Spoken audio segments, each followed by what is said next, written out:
আসসালামু আলাইকুম।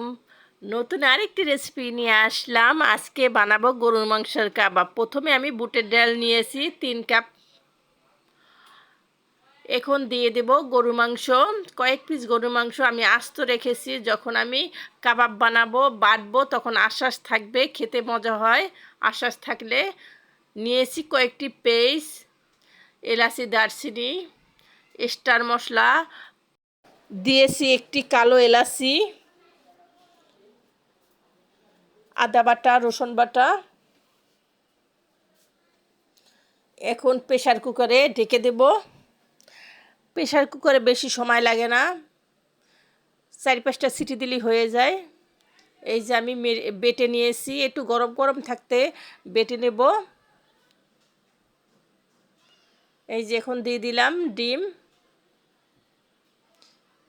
এই যে ভালো করে মাখিয়ে নিচ্ছি, একটু লবণ দিয়ে ভালো করে মাখিয়ে নিচ্ছি। লবণ দিয়েছিলাম, আবারও অল্প সামান্য লবণ দিয়েছি। এই যে আমার কাবাব বানানো শেষ, এখন ভেজে নেব। এই যে ভেজে নিচ্ছি।